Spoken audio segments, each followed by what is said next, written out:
आप बताएं उनकी औकात क्या है मुकेश सहनी की। मुकेश सहनी जो खुद को सन ऑफ मल्लाह कहते हैं, उनकी क्या कोई विश्वसनीयता है? पिछली बार याद होगा दर्शकों को कि तेजस्वी के साथ उनकी होटल में प्रेस कॉन्फ्रेंस उनका हो रहा था और बीच प्रेस कॉन्फ्रेंस में उठ के चले गए थे और फिर उन्होंने एनडीए से जाके हाथ मिला लिया था। तो ये लोग डगरा के बैगन हैं। तो मुकेश सहनी की वही बात है, उन्होंने 60 सीटों पर दावा ठोक दिया है। तो घटते घटते 5-10 सीटें पर तो आ जाए। कांग्रेस इस बार ज़्यादा आक्रामक मूड में है और वो कुछ सम्मानजनक सीटें लेना चाहती हैं। कांग्रेस के सामने और कोई विकल्प नहीं है। यदि तेजस्वी यादव को चेहरा नहीं माने तो कांग्रेस के पास मुख्यमंत्री का अपना कोई चेहरा है नहीं। देखिए मुकेश सहनी को सरकार बनाना भी दूर की कौड़ी है और डिप्टी सीएम बन के बैठे हुए हैं। कहावत है ना, गाछे कटहल ओठे तेल। कटहल गाछ पर ही है और लोग होठ पर तेल लगा के रेडी हैं खाने के लिए। महागठबंधन में अभी सीएम फेस पे सस्पेंस जो है बरकरार है। जो 2020 के चुनाव में कांग्रेस जो है तेजस्वी यादव के चेहरे पे भरोसा जताती है, लेकिन 2025 के चुनाव में तेजस्वी यादव के चेहरे से कांग्रेस को क्यों ऐतराज है, इन्हीं सब मुद्दों पे चर्चा करने के लिए हमारे साथ पूर्व आईपीएस अमिताभ दास जी हैं। सर, 2020 के चुनाव में तो कांग्रेस ने भरोसा जताया था, लेकिन अब क्या हो गया? यानी 25 में भी तेजस्वी यादव ही महागठबंधन के चेहरा होंगे। कांग्रेस ने ये नहीं कहा कि तेजस्वी यादव को वो नहीं मान रही है। हाँ, ये बात जरूर है कि कांग्रेस इस बार ज़्यादा आक्रामक मूड में है और वो कुछ सम्मानजनक सीटें लेना चाहती हैं। देखिए, बिहार में 1990 के बाद कांग्रेस काफ़ी हाशिए पर चली गई है 35 साल से, और उसके बाद उसकी एक छवि बन गई थी, आज भी है, कि वो राजद की पिछलग्गू है। मतलब जैसे कि अखिलेश सिंह जो कांग्रेस अध्यक्ष थे बिहार में, तो उनके बारे में कहा था कि लालू ने ही उनको बनवाया है और सारा काम लालू से पूछ के करते हैं। तो इस बार राहुल गांधी का कुछ अलग मूड दिखाई दे रहा है। राहुल गांधी ने 3 बड़े बड़े परिवर्तन किए हैं बिहार को लेके।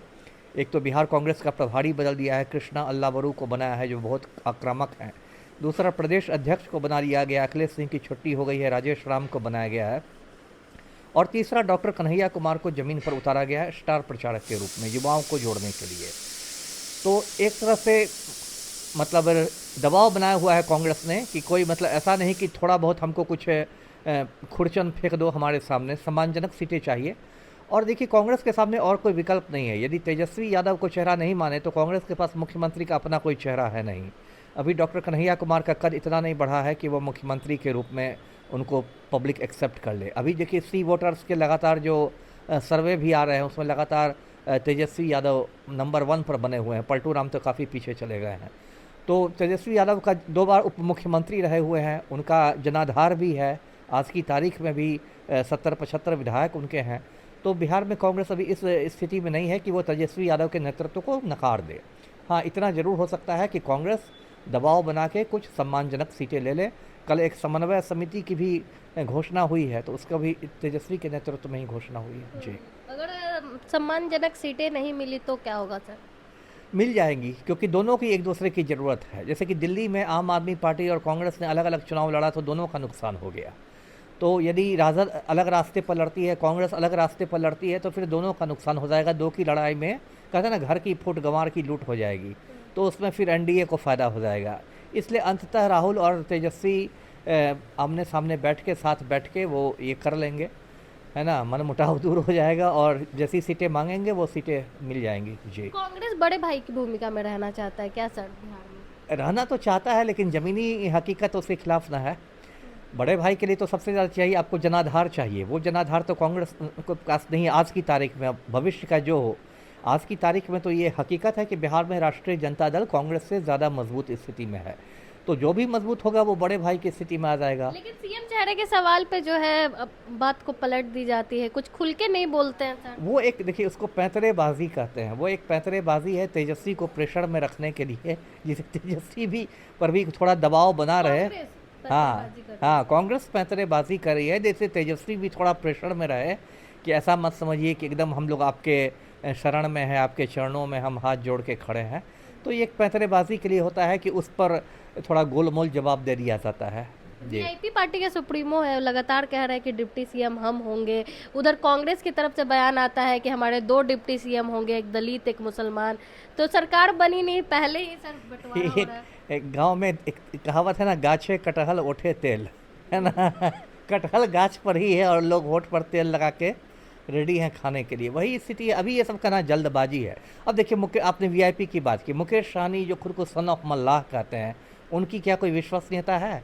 पिछली बार याद होगा दर्शकों को कि तेजस्वी के साथ उनकी होटल में प्रेस कॉन्फ्रेंस उनका हो रहा था और बीच प्रेस कॉन्फ्रेंस में उठ के चले गए थे और फिर उन्होंने एनडीए से जाके हाथ मिला लिया था। तो ये लोग डगरा के बैगन है ना। कल को कोई भाजपा कुछ उनको ज़्यादा सीटों का न्योता दे देगी तो इधर से कूद के उधर चले जाएंगे, फिर उसमें डिप्टी सीएम का पद मांगने लगेंगे। दिलीप जायसवाल ने बोला भी है सर, बीजेपी के जो अध्यक्ष है कह रहे हैं कि बोले हैं कि दरवाजा खुला रखें। हाँ, इन लोग का दरवाज़ा खुला रहता है, दरवाज़ा बंद रहता है तो खिड़की खुल जाती है, खिड़की बंद रहती है तो रोशनदान खुल जाता है। यही तो राजनीति में होता है। पलटू राम उसी का ना फायदा उठा के इतना दिन से कुर्सी से चिपके हुए हैं, पलटी मार मार के। वाले तो सर कह रहे हैं कि नीतीश कुमार के नेतृत्व में चुनाव लड़ेंगे 25 से 30 नीतीश, लेकिन महागठबंधन में खुल के क्यों नहीं बोल पा रही है? वो भी खुल के बोला जाएगा। देखिए अभी चुनाव में 6-7 महीने हैं, खुल के बोला जाएगा। अभी 1 महीना बीतने दीजिए, अभी चुनाव कल ही परसों देना है, 6-7 महीने हैं। उसके पहले समन्वय समिति सारे सीटों का बंटवारा हो जाएगा, फिर एक संयुक्त संवाददाता सम्मेलन होगा, तेजस्वी को चेहरा घोषित कर दिया जाएगा। जी मुकेश सहनी 60 सीट मांग रहे हैं सर, आपके अनुसार किसको कितनी सीटें मिलनी चाहिए? आप राजनीतिक विशेषज्ञ भी हैं, किसको क्या मिलेगा? तो कम से कम मुकेश सहनी तो 60 सीटें उनको नहीं मांगनी चाहिए। फिर इस पर मुझे एक चुटकुला ही याद आता है। एक आदमी को पिस्तौल का लाइसेंस चाहिए था तो उसने तोप के लाइसेंस के लिए आवेदन दे दिया, है ना, कि घटते घटते तो पिस्तौल पर बात आ ही जाएगी, इसलिए तोप का लाइसेंस मांगा। तो मुकेश सहनी की वही बात है, उन्होंने 60 सीटों पर दावा ठोक दिया है, तो घटते घटते 5-10 सीटें पर तो आ जाए। 5-10 सीटों पे मान जाएंगे मुकेश सहनी? अब मानना चाहिए। और उनकी आप बताएं उनकी औकात क्या है मुकेश सहनी की? पिछली बार उनके 5 विधायक जीते थे ना, उसमें 4 तो चले गए भाजपा में या मुझे लगता है सबके सब चले गए।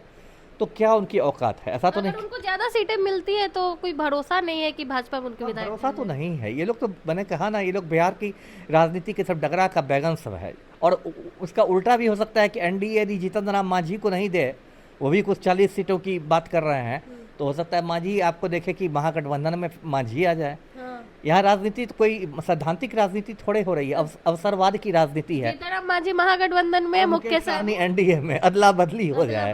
हाँ, क्योंकि सब देखिए बेसिकली सब स्वार्थी नेता हैं, किसी को ना आम जनता से मतलब है, सबको अपनी कुर्सी अपना स्वार्थ। देखिए मुकेश सहनी को सरकार बनाना भी दूर की कौड़ी है और डिप्टी सीएम बन के बैठे हुए हैं, है ना।